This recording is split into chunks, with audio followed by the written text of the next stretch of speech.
All right, this step is called life planning for happiness and wealth. It's accumulation of years and years of observations about people who go into retirement. And these are just seven things that everybody will do. So there's nothing new about it. It's the order that makes a big difference. So let me walk you through what they are, and then I'll go back and explain them. So your daily structure, what does your day-to-day operations look like? Whether you do them or not, it happens. Your family relationships and dynamics within your family. Can't tell you how many couples I've coached over the years who are, let's just say, in their 55 to 65 range, still dealing with their parents and not in a healthy way. And it's not so much their physical health, it's their mental health. And then having hobbies, then increasing or expanding or actually having a social life. Your ability to give back to the community is critical. Not everybody will want to do that step. This one's absolutely critical. Your personal growth, your learning, and your study.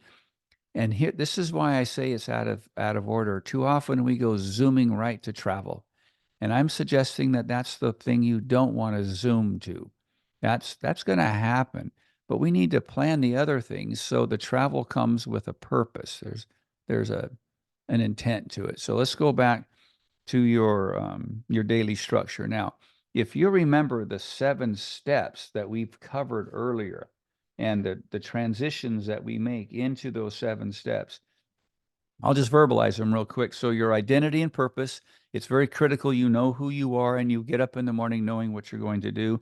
Socially integrating is step two. You'll find many of these are the social integration. And then setting up your daily activities, which is basically daily structure, and that's step three. You're building relationships and knowing who you are and what role, what pathway you're going in. This all leads to, do you have health, good mental health or a not a good mental health? Adjusting to your leisure activities. And so too often we go right to leisure. That's that travel I was talking about. And then financial planning. So let's go back a little bit and cover this.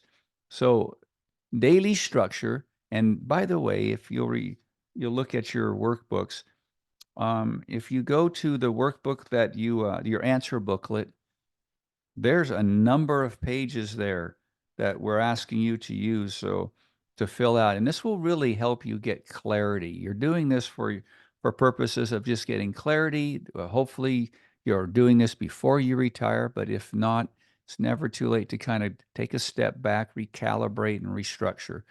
So your daily activity is an itinerary of what you do day to day. Now, what makes it work is if you have purpose. If you don't have purpose, daily structure just becomes something to keep you busy instead of something with which to be productive. Next is family relationships. For decades, I have coached those moving into retirement on how to get along better with their own parents and with their children. Typically, not with grandchildren. That's not normally the challenge, although it's coming more and more lately because of the current generation's challenges. But the family relationships are vital.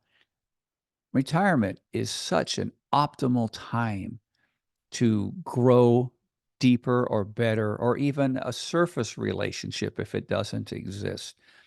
Just there's some research out lately that talks about, and it's been out a little bit, but there's more of it now. Grandparents who spend time with grandchildren live longer. In other words, your immune system is better, your energy is better, your outlook is better, your attitude is better, you have a deeper purpose. Grandchildren are wonderful ways to enhance your retirement. Your hobbies. All right. Do you have them? And if you have them, do you plan, prioritize time for them? So go back to number one. If your daily structure doesn't build in hobbies, then you're missing a huge opportunity for being productive instead of just busy. And then there's the social life. That takes on many different ways of looking at that, from a church to teams, a golf club, a sewing club, a card group, a travel club. There's many ways to be involved in your community and in your social life to do things that are fun. And you'll notice that when these communities do stuff, there's normally an intent. Again, going back to intentional living. It's one thing just to go day to day. You're managing 24 hours, but are you prioritizing 24 hours? Are you living intentionally? Do you get up in the morning with intent? Do you know what you're doing and why you're doing it and where you're going when you're doing it? Number 5 isn't for everybody, because some people just don't like it, but I gotta tell you, community service is a great way to intrinsically recharge your batteries. Number 6, I think, is one of the most important, and that's that lifelong learning aspect, having a growth mindset. Never stop learning. I've told the story of my grandma Irene, who never stopped learning and would schedule time with me so we could visit for hours at a time about what she's reading, about what I'm reading, what I'm studying, combining them too. She'll give me her view of things from her perspective, her paradigm, and from her generation, and which is 2 generations older than me. She, was born in the early 1900s to where I came along in the late 50s. And then finally, we get into the last one, and this is the problem. This becomes everybody's first one. I'm suggesting this needs to happen after you've done the other ones, simply because it's probably going to happen anyway. But make travel with intent. Too many people that I've met on cruises, they go to dinner at night, they sit together, they don't really mix it with a lot of people unless they're other people mix it with them, but they don't get off the ship anymore. They don't. I mean, they're just there, and so there's no intent. And I'm not saying it's bad or good. I'm saying when there's no intent, the energy level's different, and the growth isn't happening, and the social life isn't happening, and the relationships with family aren't happening. The daily structure is being compromised. Having an intent makes a huge difference, and the best way to do that is to start the preparations, the planning. So again, back to the your answer booklet.